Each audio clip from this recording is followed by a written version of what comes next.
இப்போ பானிபூரி வந்து நிறைய பேர் எப்படி ட்ரெயின் பண்ணுறாங்க அப்படின்னா பவுடர் வச்சு ட்ரெயின் பண்ணுறாங்க. யூனிக்கான ஃப்ளேவர் இருக்குது அப்படிங்கிறாங்க. அவங்க என்ன பண்ணுறாங்க, மசாலாக்கு நார்த்தில் இருந்தோ இல்லை அதர் ஸ்டேட்டில் இருந்தோ என்ன பண்ணுறாங்கன்னா 150 ரூபாய்க்கு மசாலா கிடைக்கிது, 300 ரூபாய்க்கு மசாலாவை கஸ்டமைஸ் பண்ணி அவங்க பிராண்டு போட்டு வாங்கிடுறாங்க. அதாவது கிளாஸ் எடுக்கிறவங்க அவங்க பிராண்டு போட்டு வாங்கிடுறாங்க. வாங்கிட்டு என்ன சொல்கிறாங்க, நான் பவுடர் வச்சு உங்களுக்கு தண்ணி பண்ண கற்றுக் கொடுக்குறேன், இந்த பானிபூரி வந்து யூனிக்காக இருக்கும், இந்த ஃப்ளார் வந்து யாருமே விற்க மாட்டாங்க, நீங்கள் எங்கிட்ட தான் வாங்கணும் அப்படின்னு ஃபோர்ஸ் பண்ணுறாங்க. ஸோ நாங்கள் என்ன பண்ணுறோம், எங்களையும் நிறைய பேர் திருப்பி இந்த கேள்வி கேட்டுருக்கீங்க, சார் நீங்கள் பவுடரில் தான் கற்றுக் கொடுப்பீங்களா, பவுடரில் தான் கற்றுக் கொடுப்பீங்களான்னு. நீங்கள் ஃப்ரான்ச்சைஸி எடுத்துகிட்டு போயிடலாமே, நீங்கள் கிளாஸுக்கே வர வேண்டாம் இல்லையா? நீங்கள் கிளாஸுக்கு வந்து 1 லிட்டர் தண்ணியில் 30 கிராம் பவுடர் கலக்கணும்னு நான் சொல்கிறதுக்கு உங்களுக்கு கிளாஸே தேவையில்லையே.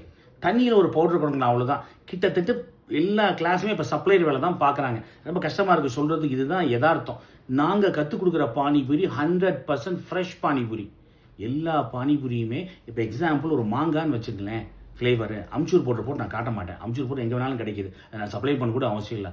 அதை கூட ஃப்ரெஷ் மாங்காய் வச்சு தான் உங்களுக்கு காட்டுவோம். அத்தனை தண்ணியுமே ஃப்ரெஷ்ஷாக அடிக்க சொல்லி கொடுக்குறோம். ஸோ சமையல் கலையை கற்றுக்கிறதுக்குன்னு வரும்போது எல்லாத்தையும் நானுமே அஃப்கோர்ஸ் வந்து ப்ராடக்ட்ஸ் வச்சு காட்டுறேன்.